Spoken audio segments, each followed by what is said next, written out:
I wanted to be black so bad growing up as a kid because I grew up in the 90s watching black sitcoms like Martin, Family Matters, Fresh Prince, The Hughleys, all that stuff, right?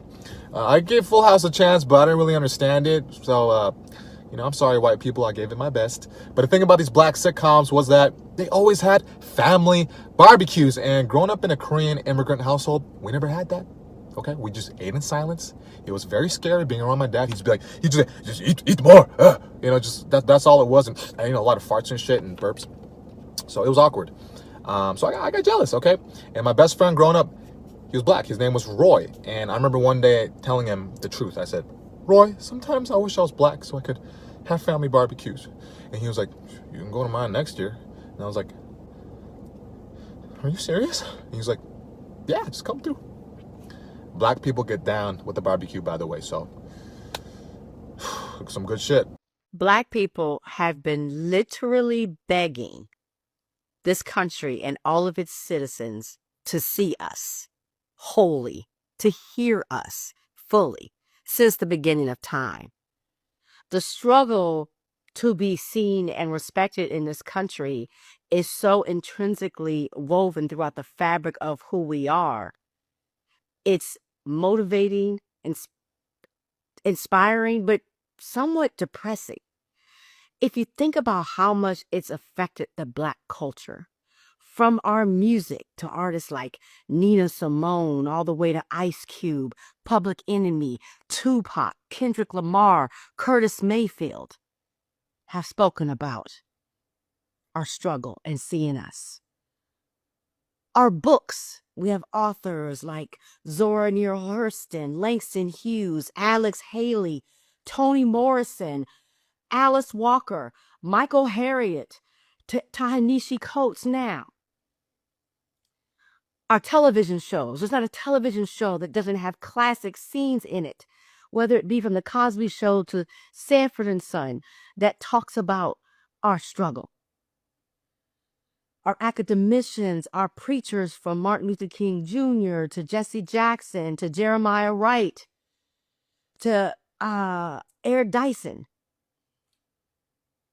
We have marched, we have written, we have sung, we have boycotted, we have had freedom rides, we have had civil disobedience, yes, we have gone silent, and we have screamed. We have died. Many of us have died just to get people to listen to our struggle and to make changes and to give us civil rights. And so I've been watching a lot of videos lately, and I hear people say, this isn't America. And it's always been our America. This has always been our America. I watched another video the other day, and there's a Latino woman crying, and she says, they're hunting us. We've always felt hunted. I've heard people complaining about what good, hardworking, decent people they are, and yet they're being defined by a very small minority who may have broken laws. It's exactly how we have felt. So we have sympathy and we have empathy, but this isn't new to us. We knew. We've known, which is why we begged, we pleaded, we wrote again, we marched again, we stood next to polls, we did everything. We were desperate because we knew, as we've always known, how bad it was going to be. Not how bad it could be, but when we were told, because everything that we're seeing now, we were told was going to be, nobody believed it, but we knew. We believed them because we had been living it. And so we begged, not for you to vote and to vote the best with the best option we had at the time. And not just to save us, because we've always been here, but really fighting to save you, to save this country, to save democracy. And you didn't listen then. And so you have to understand the frustration, the hesitancy to get, but so involved. The only time you saw us is when you became us. And you too realize that you too are niggas. But we still don't know if you really see us. We still don't know if you've had that aha moment, that you recognize that we're all in this together. Or the minute that this country gets its foot off your necks, the minute you feel as if you have a chance at white adjacency, again, will you desert us? Like, do you get it now? Or if we step up, if we try to unite with you and help, are you going to remember now? Because this isn't the first time that any groups have been discriminated against, but it seems to happen. And then as soon as white supremacy taunts you, you go back and you forget. So that you must understand is, how do we trust you? How do we trust you?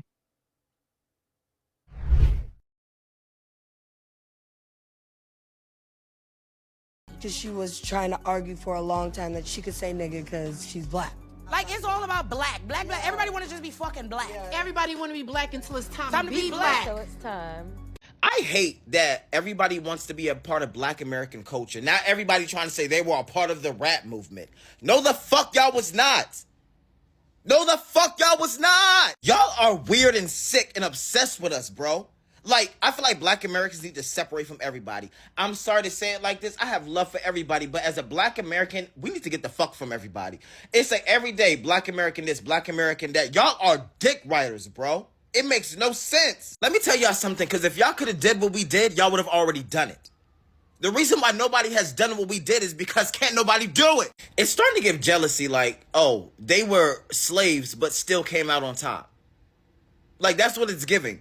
Like, it's like people cannot fathom that we had the most tragic slave trade and still came out on top. I think that really fucks with people's like mental, like, how could they be slaves and still do better than us? That's what it's giving. Because it's just, I don't understand the obsession. Everybody wants to be a part of everything that we do. Like, leave us alone. I know what you're implying. Are you African American? Oh no. Oh no. Yeah, everybody want lots until the summertime come. Then what you gonna do? Sweating, hot, your head hot, your brain hot. But that is just the honest truth. That is the honest truth, because a lot of people actually want to be involved with the culture, with their food, with their style, with their dance, with every single thing. But when it comes to reality, nobody is showing up for Black people, especially Black Americans. Nobody wants to even give them a listening ear. When it comes to their problems, nobody wants to attach their self with Black Americans. They will literally tell them, do your thing, let's do our thing. That is why you can literally see the Hispanics, Latinas coming out to clap out and say they know that the only people that can save them are the Black community. But how many of them are willing to save? How many of them are willing to get themselves involved when it comes to Black pain? Anyways, welcome back to the channel. My name is Sonia. If this is the first time you're tuning in, do what? Subscribe, like this video, drop me your comments, and lastly, do not forget to share. I'll go ahead and roll out the clips I have for you guys. Credit belongs to original creators of every clips and stitches we have in our today's episode, and this is just for educational purposes, not to bash anyone. But let me know what you think in the comment section about this video. With that being said, let's get right into it, and I'll be back with commentaries. Apparently, Rilla G's and Erica is arguing about the color of a wig. My whole thing is, Erica was like, as a black woman, I can wear whatever I want to wear and whatever she said. And she's right. As a woman, you can wear whatever you want to wear. But here's my question. Why I gotta be as a black woman? Why these bitches be wanting to pick and choose when they want to be fucking black? Again, I'm not taking the way that she's mixed, but why they want to be picking and choosing? Black is only good when it's beneficial. And I'm as a black woman, bitch, I'm tired. As a black woman, I find it diabolical how you want to involve us in this mixed woman shit. Y'all arguing about the color of a wig. As a black woman, don't put us in that. That is what y'all choose to do. And it's diabolical how you choose to say as a black woman, like you couldn't just say as a woman. You and Rilla G's in the same motherfucking boat. Both of y'all is mixed, so y'all need to mix y'all way over there. Talk about as a black woman. They got shit to do with us. We is not in that group chat. As a black woman, bitch, just be a woman. As a mixed woman, I feel as though I can wear whatever color wig I want to wear, and then let the other mixed woman reply. But don't be trying to add us in the bullshit as a black woman when it's BS and it's drama. That's diabolical, bitch. And ain't got that. A color of a wig ain't got no type of culture, bitch. White women been wearing fucking toupees. Problematic. But I think the black community, and I'm not going to say everybody in the black community because this is not everybody who is black, but I feel like the influence from the black community has bullied mixed kids into the submission of identifying as black and only black. And here's why. Because the loud thing is that we will see a mixed kid, right? Half black, half white. And they will look more black in our eyes. And then we will look at Mariah Carey and be like, these are two black people. We will look at Rashida Jones and hear that her daddy is black and be like, that is a black woman. Come on, guys. And then use that same excuse with darker mixed kids and be like, well, they look black, so they black. So which one is it, my fellow black people? Because the loud thing is that when you see Asians that are half black, half Asian, they call themselves Blasian. They're letting everybody know that they're half black, half Asian. Shit, there's a lot of black people who just got Asian eyes who be calling themselves Blasian. It ain't even motherfucking Blasian. Ain't got no Asian motherfucker in the crib. But I'm only saying this, right? Because I just saw a video of this girl. She's mixed. Her mother's white. And her mom asked her, hey, daughter, I don't think you like me because I'm white. Like, do you forget that you're half white? And the daughter is like, Mom, do I look white? And the mom is like, oh, I never even thought of it like that. But the other side of that is like, do you not like your mom because she's white? And it's because it's so hard to identify as a white woman as well. So it's just like, you know what I'm saying? Does that bring confrontation? Is your mama racist? Do your mama got like a white racist side? Because here's the thing. I feel like a lot of people just see like mixed kids be half white or whatever the case may be and just assumed that like the family is racist. And it's like, we ain't about to sit here and act like all white families who got mixed kids in the family is racist. You know what I'm saying? But the other side of that is that I feel like the black community who ain't got nothing to do with being mixed at all have a huge influence on mixed kids. Because the loud thing is that this motherfucker is mixed. They're mixed. Yeah, they don't gotta identify as, no, they should identify as mixed. Because if you saying that you're a black woman but you got a white mom, like, yeah, you're a black woman, I'm gonna accept that you look black, but your mama white and your daddy is white. Like, we can't dismiss that. Not every black person is walking in a household with a black and white parent.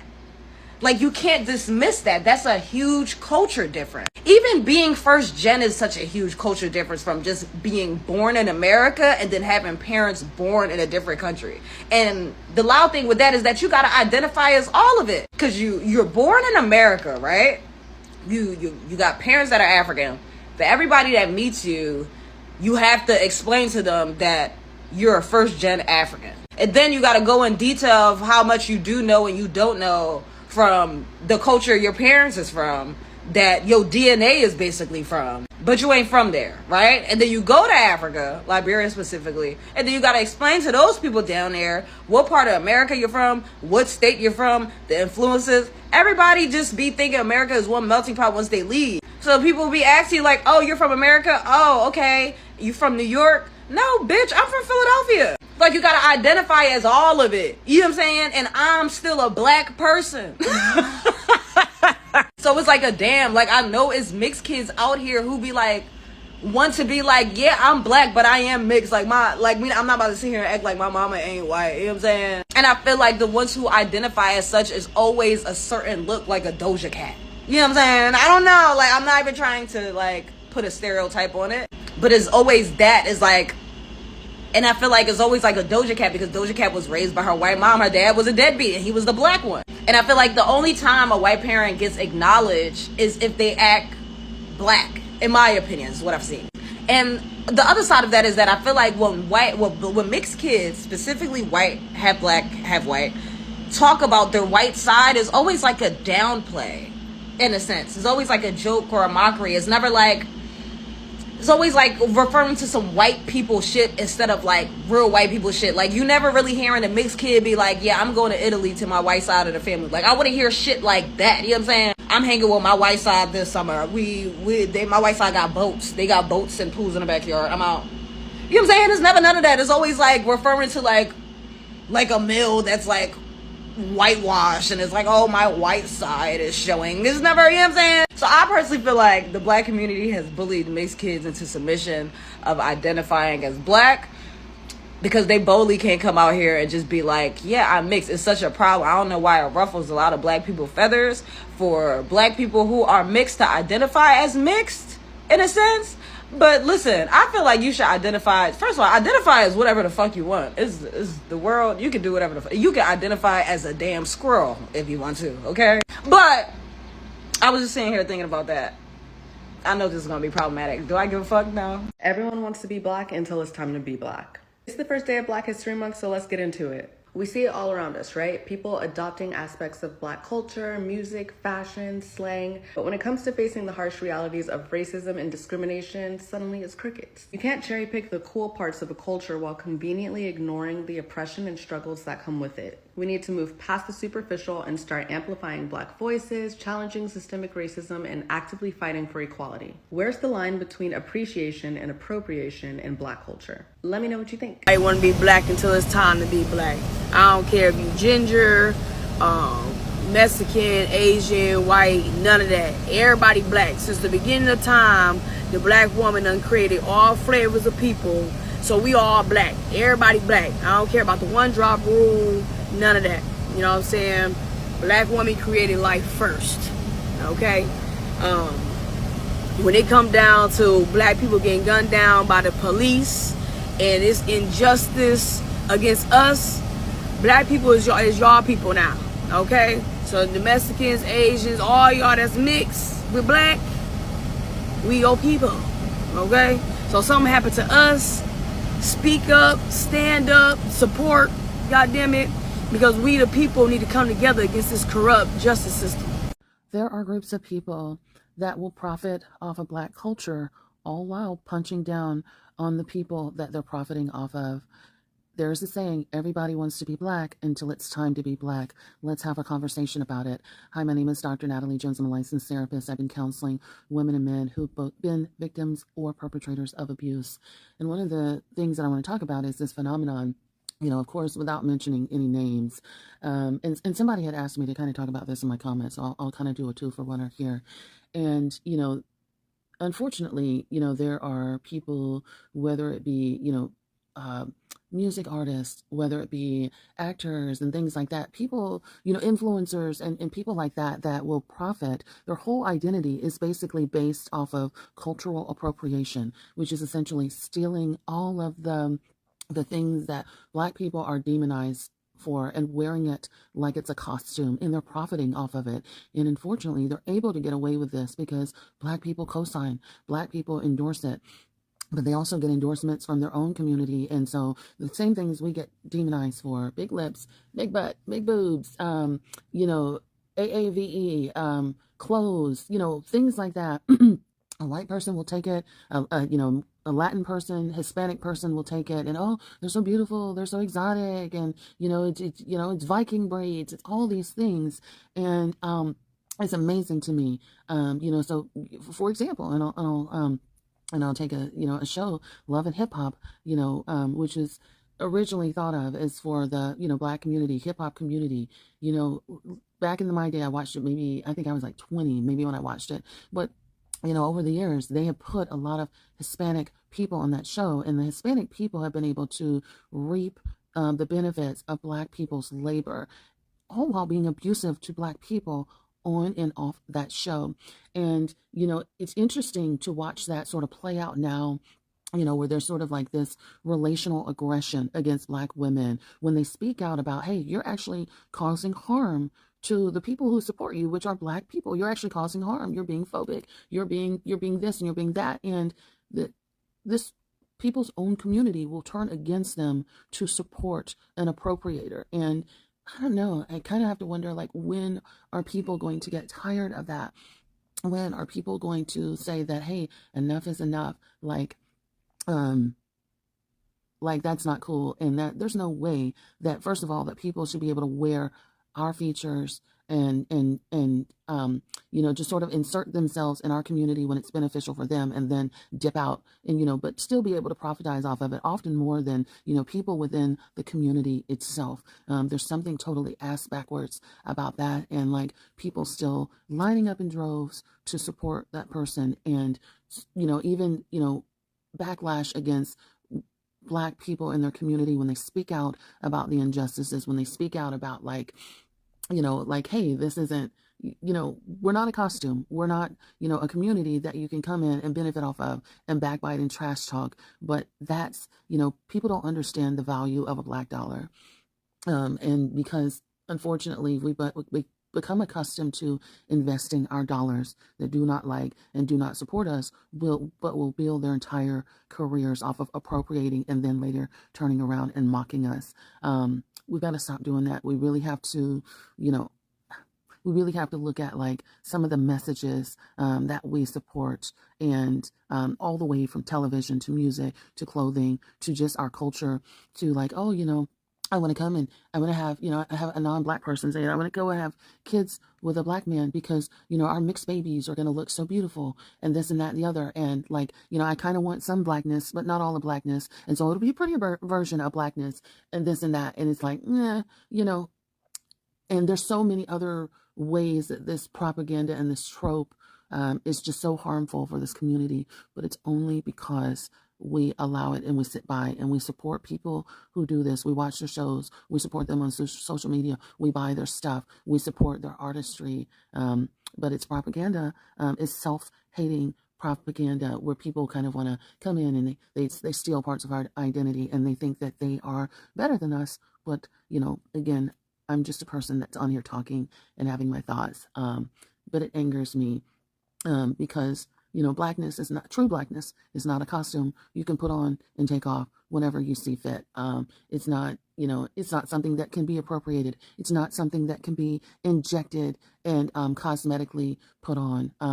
It's not, that's what it is. And so while people spew this hatred, please know that there's also a jealousy, an envy, a desire to covet what we have, all while punching down and trying to take it away from you. Again, that's the true essence of being a narcissist. Punching down, being envious of someone who has everything that you want, all while trying to hoodwink them and tell them that they're ugly for, what they have, or that they're illiterate, or that they're ignorant, or that they're stupid for having those things. Trying to wipe out being Black while trying to be Black. I'll get a load of that. So just my thoughts. I'm curious to know what you folks have to say about it as well. Thank you so much. Like, follow, comment, and share. Anyways, welcome back, guys, and that is all I got for this particular video. You can see how every single person can actually wrap up their mouths and say what they want to say, how they want to be Black, how they love their barbecue, how they love their food, how they love their culture, how they want Black to actually stand up for them, how they want Black to actually get involved in their protests, how they want Black to actually be involved in every single part of what they are doing. But when it comes to the problems of Black, it is your problem. It is not our problem. It is not our thing. Go and sort out your thing. Go and sort out yourself. These are the feedbacks that these Black Americans keep getting. And is it not sad? It is quite sad. And that is why when Black Americans now wake up to be like, right now we are no longer fighting for anybody. We are just doing our thing. Everybody, your battle is your battle.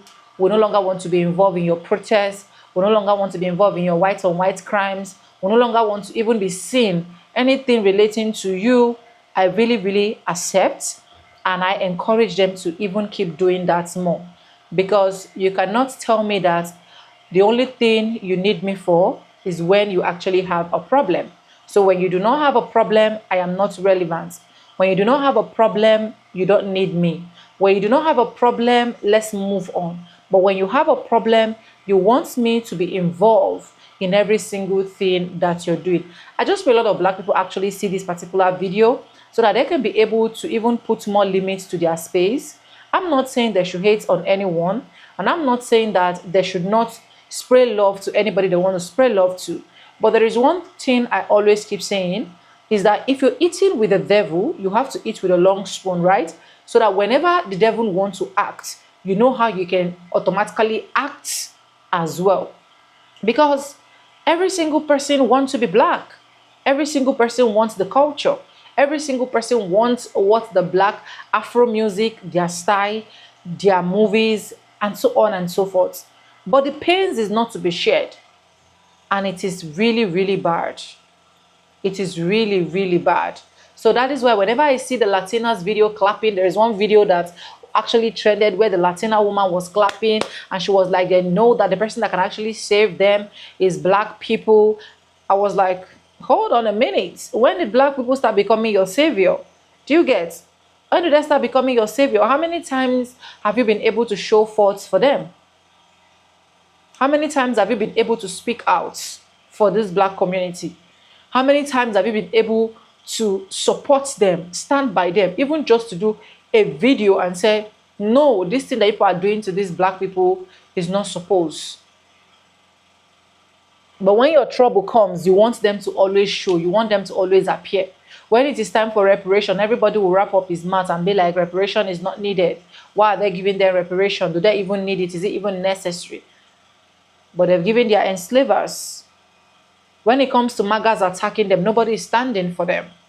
Even a lot of people that are even standing for Black Americans are immigrants. That's the honest truth. They are immigrants that sees their cries, that sees their pains. But these palm color people will even try every single thing. They will try their possible best to be able to rob them anything they want to rob them as crimes. But it is really sad, honestly. Very, very sad. And sometimes when I look at the struggles of Black Americans, my heart bleeds, to be honest. My heart bleeds when I look at their struggles. When I look at how far they've been through segregation, slavery, Jim Crow, and so on and so forth. And even till this present day that they are supposed to be enjoying themselves, forgetting about the past and just moving forward, they keep giving them different instances that will remind them that do not think that you're free from this slavery. You are still intact and you are still in this slavery, even if we have legalized it to modern day slavery. Anyways, it's quite unfortunate. I just know that one thing I know for sure is no matter what, they are going to rise and they are going to stand strong. They are strong people, right? Anyways, if you have not subscribed, subscribe, like, comment, and share. Let me know what you think about this particular video. Credit belongs to original creators of every clips and stitches we have in our today's episode. We stand a chance to be corrected. If you think anything we say is wrong, feel free to correct us. We do not support any form of violence here. We're just here to educate each other. You educate me in the comment section. I educate you with my videos. And I just want to say a very big thank you to every single person that actually subscribed to the channel. I want to say thank you to every single person that is sending me super thanks. I want to say thank you to returning subscribers and newbies that will be joining using these particular videos. I did not take you guys for granted. You guys are the best. And yes, with no further ado, I do a lot in my videos. I'm going to be saying, and I'll see you guys in my next one. As a Black person, stay safe, stay cool, fight your battle alone. Do not fight any other person's battle. Do not listen to any other person's words. Just be you and trust the Yeshu Amasiu to actually see you through. Anyways, guys, I'll see you guys in my next one. Bye for now. I love you guys. Mwah.